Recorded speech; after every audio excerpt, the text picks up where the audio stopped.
eat steak, eat a big old steer, eat steak, eat steak. Do we have one deer? Hi kids, welcome to the braising and stewing video. This is combination cooking. In the past we have done dry methods and we have done moist methods. Combination is the third method, and what we're going to concentrate on today is braising or stewing. Now the real difference between braising and stewing is the size of the meat. When you braise, you're going to use a large piece of meat like this chuck roast we have here. If I wanted to make a stew out of it, I would dice it up into smaller pieces to make a stew. But the process is essentially the same.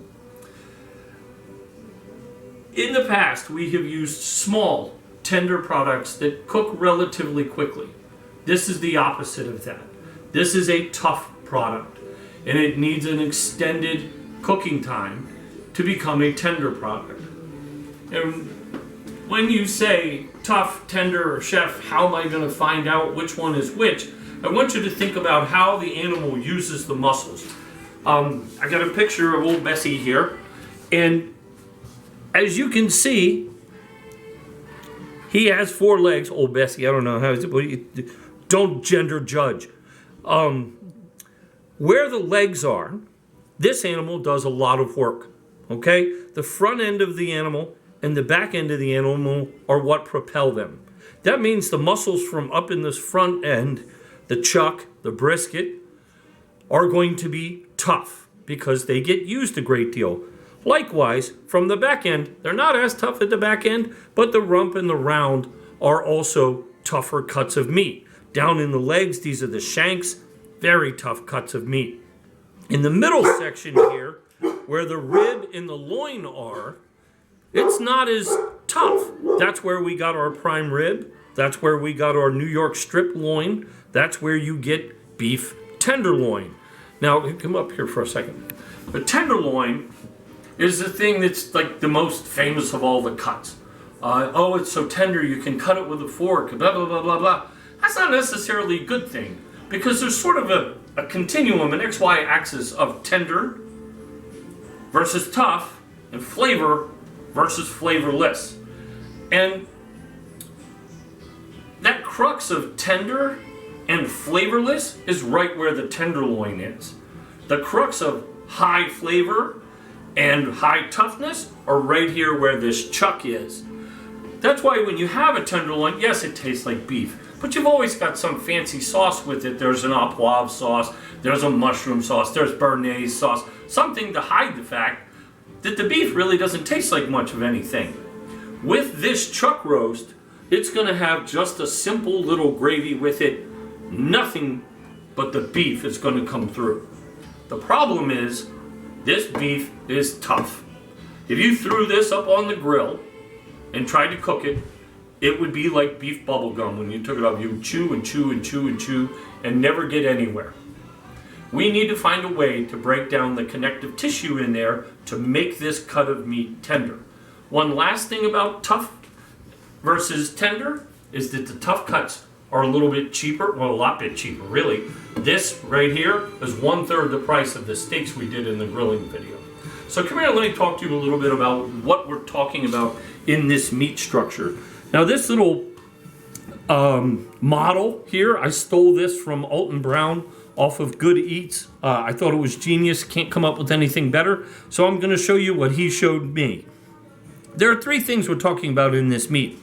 We have muscle fibers, we have collagen, and we have fat. How they are built up in this meat is they are all tangled together like this, right? The collagen is keeping the muscle fibers together, and there's bits of fat inside there. What we want to do is cook this chuck roast so that if you see, I can't get this fork in there until it becomes fork tender and all of these sort of melt out. That means this collagen is going to melt away, and at about 170 degrees it starts to become gelatin, in which case it has that, come on up to me, that sort of really beefy, unctuous flavor and mouthfeel that when you bite into something, bang, it fills up your mouth, that's what we're shooting for. And gelatin is going to help us do that. So, we've talked about this cut of meat, that it's tough rather than tender. It's going to need an extended cooking time, which is braising. We'll get to that process in a second. Where to find the tough cuts. Now look, I showed you this on a bovine. Same thing is true with a pig. Same thing is true with a lamb, a goat. With birds, fowl, turkeys, and chickens, the legs are tough because they walk around. The breasts and wings aren't because they don't fly. So the more an animal uses the meat or the muscle, the tougher it's going to be, cheaper it's going to be to buy, but also the more flavor it's going to have. We're going to put it in, break down the collagen so that the muscle fiber comes free, the fat gets around in there, and we'll have a nice, tender, beautiful product when we get done. I'm going to flour and season that piece of meat and start to sear it off, and I'll come back to you in a minute. See ya. Alright, as you can see, we're just about done searing off the meat. It's seized up a little bit, fits in the pan quite nicely. There's not too much room on either of the sides. What I'm going to do now is take this out, and that little bit of fat that's in there, if you have too much fat, you can just dump it out. We don't seem to have too much because I want to saute some things in there. And what we're going to do for our simple little pot roast is some carrots, onion, and celery, a little pinch of dried thyme, and some demi-glace. Very, very simple. Remember, we want the meat to shine. Now, I could add potatoes in there if I wanted. However, I prefer mashed potatoes underneath my pot roast. So I'm going to mash these separately rather than put them into the braising pan. And speaking of the braising pan, this here is called a Dutch oven. You don't need to use a Dutch oven, but I think they're really great for this. Any pan where you can fit everything in will work. Even if it's a disposable pan and you do this in parts in a saute pan and then dump them all into your disposable aluminum foil pan to throw it in the oven to finish, that's fine. I'm going to give a little bit of seasoning with salt. A little bit of pepper because we're trying to develop flavor at every level. I'll put in my little pinch of dried thyme.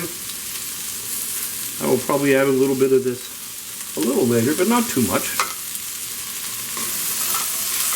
Get that started. We're not cooking these really. This is going to be in the oven probably 3 or 4 hours. So it's going to be a little while.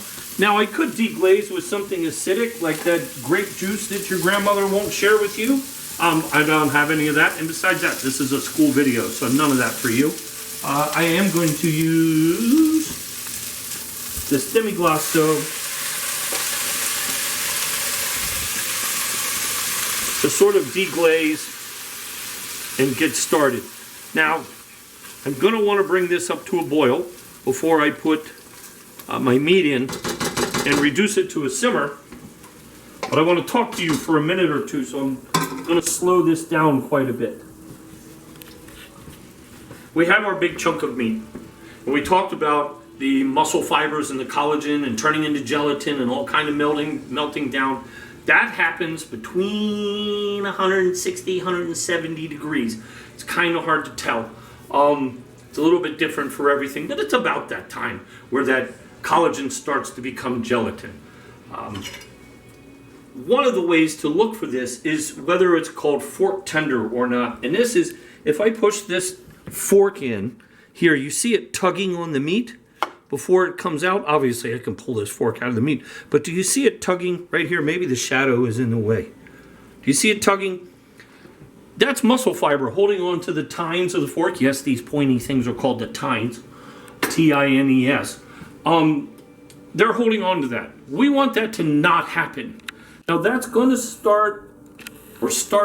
going to start to stop happening at about 170, 175 degrees. I'm going to, rather than just use that as a temperature gauge, which you could.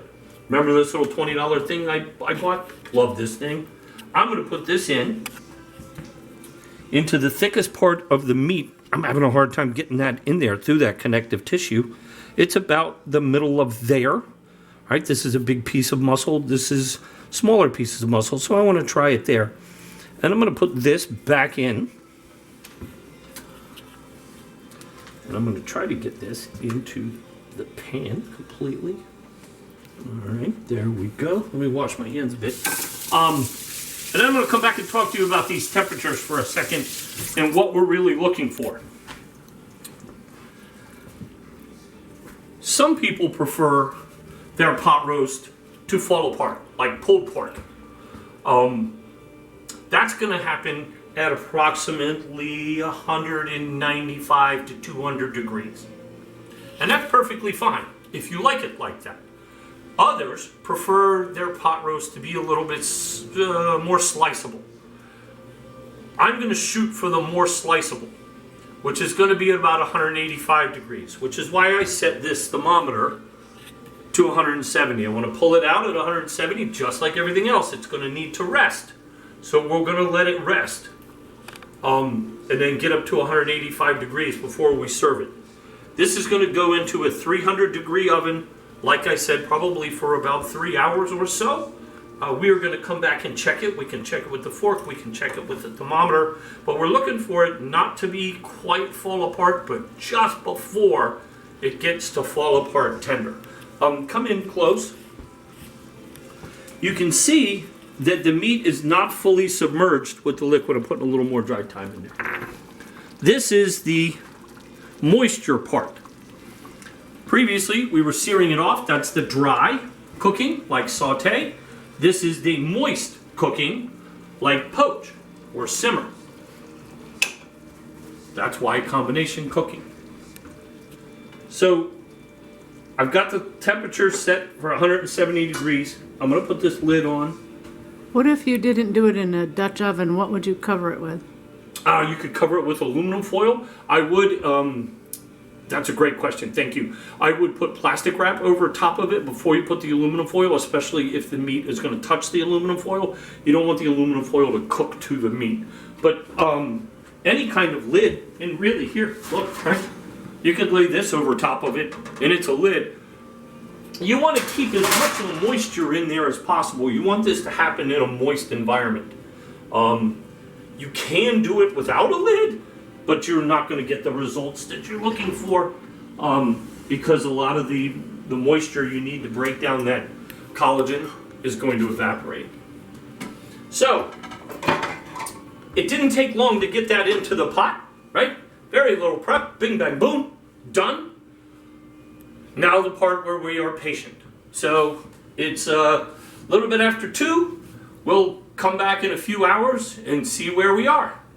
See you then.